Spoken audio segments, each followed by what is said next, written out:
August 16th, 2024, live from Hollywood, Florida, will feature the second week of the PFL playoffs for this season. It will be the light heavyweights and the lightweights going at it. Let's preview those four fights, who I think may just make it all the way to the finals, maybe even a back-to-back winner to discuss. Let's talk about it all right now.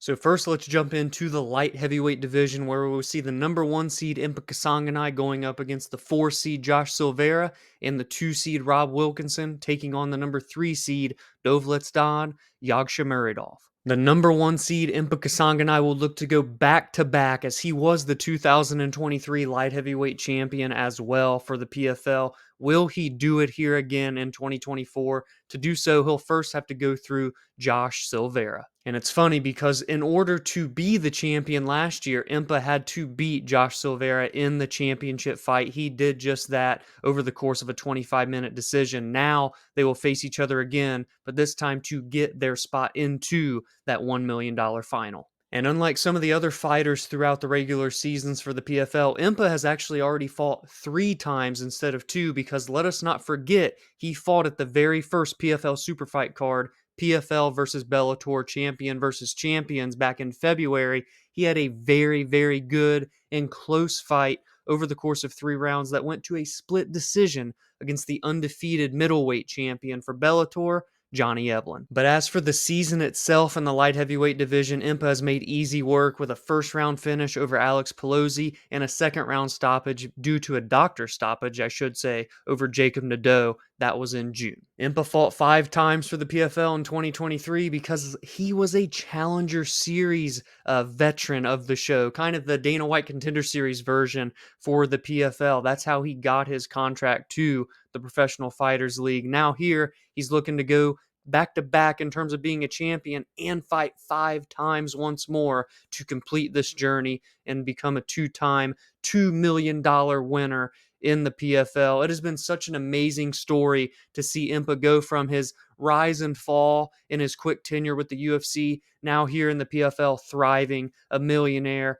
and looking to make it one more big old check. And the 31-year-old Josh Silveira will be standing across from the 30-year-old Impa Kasanganay in the semifinal matchup, and Josh Silveira will be entering this fight coming off of a loss. In the second fight of the regular season, he lost a split decision to Rob Wilkinson, who is also in the semifinals of this light heavyweight tournament. And prior to that, he did have a TKO in the first round, but it was due to a finger injury of Sadabusi, a former welterweight champion in the PFL. So hasn't been a great run in 2024 for Josh, but yet he finds himself here in the semifinals because he did get 6 points with that first round stoppage.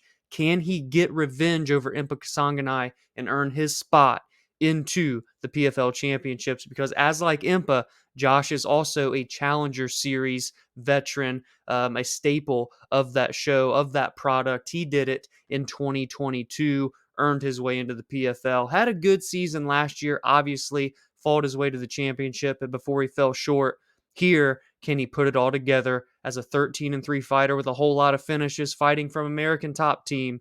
It is the elite of the elite in the PFL light heavyweight division. Impa Kasanganay, Josh Silveira, Part 2. And the card's co-main event will be the number 2 seed light heavyweight Rob Wilkinson, a 2022 champion in the PFL light heavyweight division, taking on the 3 seed Dovletdzhan Yagshimuradov. Wilkinson only fought 1 time in 2023. It was a victory over Thiago Santos that was a decision, but it did get overturned due to a positive drug test last year. That led to him only having that one singular fight. He has bounced back, and he has been 2-0 so far this year. We just talked about the split decision over Josh Silveira, and his first victory in April was a first-round knockout over Tom Breese. The last time that we have to go through the Sherdog page for Rob Wilkinson and find a loss takes us all the way back to his tenure in the UFC, where he lost at middleweight in February of 2018 to Israel Adesanya. And look at that. Who's the main event of this weekend's UFC 305 card? It's Israel Adesanya trying to reclaim his middleweight title. That's a preview video for another day, so be sure to stay tuned for that on the channel. But look at that. Both these guys fighting for a chance to become a champion for Israel Adesanya and for Rob to become a two-time champion, earn his way to become a two-time champion, and win a $1 million check for a second time. And during this huge run for Wilkinson, this 9-fight unbeaten streak, 8-fight win streak, if you will. I know the no contest is sandwiched in between there, so it's technically not an 8-fight win streak. You get the point.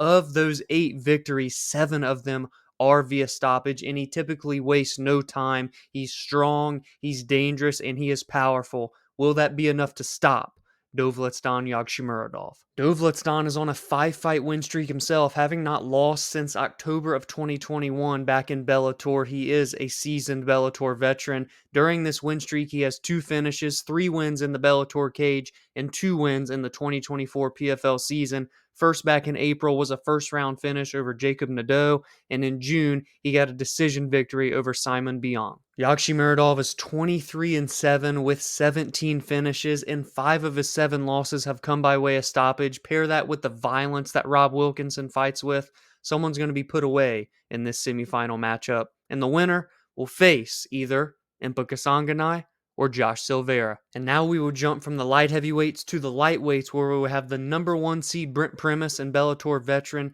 taking on the number 4 seed Clay Collard, and the 2 seed Gadzhi Rabadanov taking on the 3 seed Michael Dufort. The former Bellator lightweight champion Brent Primus, at 39 years old, is still having a very good run of things in his professional MMA career. This year in the 2024 PFL season, he's went 2-0 with 2 submission victories, the first in the second round over Bruno Miranda, and the other in the third round against Solomon Renfro. Brent Primus did enough to lock up the number 1 seed in this year's tournament. He's been looking very good, having not lost since June 24th of 2022 on a 4-fight unbeaten streak. He has a no contest in a championship fight in Bellator against Usman Nurmagomedov. Now, in that fight, Usman dominated en route to getting a unanimous decision victory. However, it was overturned due to a positive drug test on the side of Nurmagomedov. So Brent Primus riding an all-time high in terms of this most recent stretch of things, right? We know he's reached the top of the mountain in Bellator.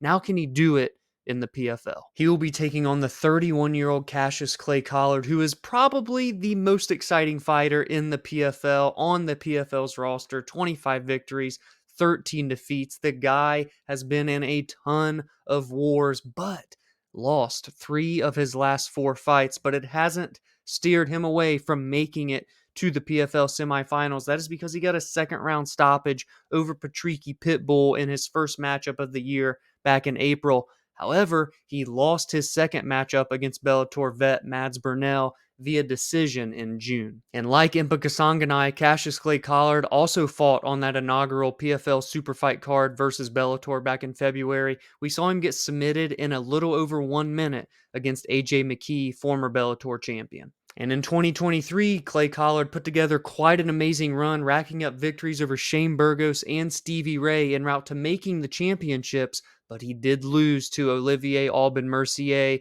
a 2-time PFL champion and a longtime UFC veteran who went and retired after that championship-winning performance last November. So now Cassius Clay will look to make it back to his second straight championship. This time, can he go all the way and become the champion? The number 2 seed lightweight Gadzhi Rabadanov is 22-4 with a draw. He has been on an absolute tear, not lost a fight since December 4th of 2020. That was back in Eagle FC, Khabib Nurmagomedov's MMA fighting promotion. Gadzhi even had a one-off stint back in the PFL in 2019 where he got a victory in his one and only fight. Then after Eagle FC, he went on to go 3-0 in Bellator, 4-0 as a matter of fact. He got a victory in Ryzen. Now he's 2-0 inside of the PFL. 2 decision victories this season against Solomon Renfro and Elvin Espinoza. The man is on an absolute tear. Again, not lost in almost 4 years, 1, 2, 3, 4, 5, 6, 7, 8 fights in a row, 8 victories in a row for Rabadanov. And the 30-year-old Michael Dufort from Canada will be standing across the cage from him, having been on a tear, but lost his most recent fight in the PFL season. That's what's always crazy about this point-based system that the PFL does for their regular season and playoff structure is that you can lose a fight. You don't have to go 2-0 if you get a big finish. And that is exactly what he did, because he finished Mads Burnell back in April in the second round, but then lost in June in his second regular season fight to Adam Piccolotti, Bellator veteran. Before that loss to Adam, he was on a 5-fight win streak with 4 victories via submission. 12 of his 13 victories overall have come by stoppage. 10 of them are by sub. So Dufort is very dangerous, but will he be a submission threat against someone that is elite level as Gadzhi Rabadanov is on the ground and overall just as a mixed martial artist? Dufort is 1-5 when fights go the distance, as where Rabadanov is 11-1 with a draw when fights go all 15 or 25. So you would like to think that the longer this fight goes, the more you would favor Rabadanov.